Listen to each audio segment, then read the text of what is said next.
What's up, y'all? Welcome back to the channel. It's gonna be a quick video, man. My question for you guys is, how bad do you actually want to be in shape? You know, everybody talks about, well, not everybody. I always say everybody, but it's really not everybody, because some people genuinely just don't care. But a lot of people, they talk about wanting to be in shape and aspiring to look a certain way. But my question is, how bad do you actually want the things that you say you want? There are certain non-negotiables when it comes to being in shape, and that's eating properly, working out a certain amount, sleeping a certain amount, getting supplements in if you need to. And for some reason, we have people who claim that they want to be in shape, and there's a clear roadmap on how to do so and how to get where we want to get, right? But we're trying to negotiate with non-negotiables. So how bad do we actually want the things that we say that we want? The reason I've been able to transform my body relatively quickly, even after working out for a few years and not being happy with the results I saw, because I was training decently, but my training wasn't up to par where it needed to be. Most importantly, my nutrition and my sleep and the things I was doing outside of the gym weren't where they needed to be. You know, and when I figured out what I needed to do, I didn't try to negotiate with the non-negotiables. Oh, I need to be sleeping this much? Okay, let me do that. Oh, I need to be taking these type of supplements to help with my recovery? Okay, let me do that. Oh, I need to be eating this way and not following the diet that I was following before and not eating out as much. Okay, let me do that. I didn't try and negotiate with what was going to get me results. And oftentimes, a lot of us, we want results, or at least we say that we want results, but we try to negotiate with the things that we know is going to get us results. But in my opinion, if you're doing that, then you don't actually want something. You might wish for it. It might sound good. I had a coach that I used to always say, oh, it sounds good.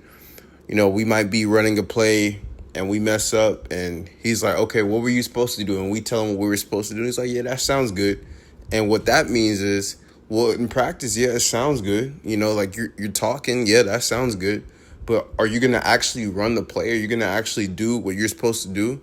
And it's the same thing with fitness. You know, I love that concept. Like, everything sounds good, right? But are we actually going to execute and do the things that we know we're supposed to be doing? A lot of us, we wish for a better body. We wish to be in shape. But deep down, we don't want it.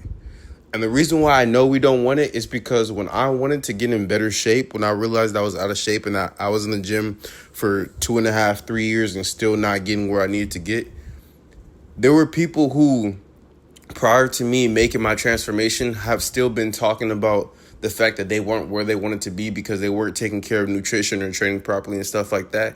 And they're still in the same predicament as they were before I made my transformation. Meaning that while I figured out what I had to do and I have the same tools and resources available to me as they do, I figured it out and I made that transformation, and they're still in the same spot 2-3 years later. What does that mean?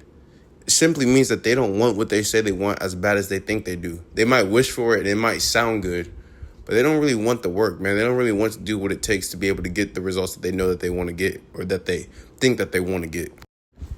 How bad do we want to be in shape, man? A lot of people like to make excuses. I understand that because of the way I have my life set up and because of the fact that I'm in school, but I also work for myself with my business and stuff like that. I have more time to work out than other people. But for people who don't have as much time to work out as me, what are you going to do about it? Are you just going to point at me or point at people like me and complain and say, well, yeah, I would be in better shape if I had time too? Or are you going to get in better shape? Because best believe, while most people who do work 9 to 5s aren't in good shape, most people who are in good shape work 9 to 5s, if you caught what I'm saying. So, like, not having the time as somebody who's self-employed, like the same amount of free time, even though, like, that's such a crazy statement, because being self-employed is really a 24/7 job. But that's a whole nother conversation. But, you know, not having the locational freedom as somebody who's self-employed, that doesn't mean that you just don't have fitness goals and stuff like that. You still need to figure out ways to get it done. And one thing I talked about on TikTok is nutrition, which is a huge portion of your fitness. Most people claim to not have time. Not having time should mean that you're in shape, because you should be away from food. It does not make sense to not have time, but to be out of shape and overweight and fat. If you don't have time, you should be lean, because you should be so preoccupied with things that take you away from the kitchen and take you away from putting food in your mouth that you stay lean. So that's just ridiculous.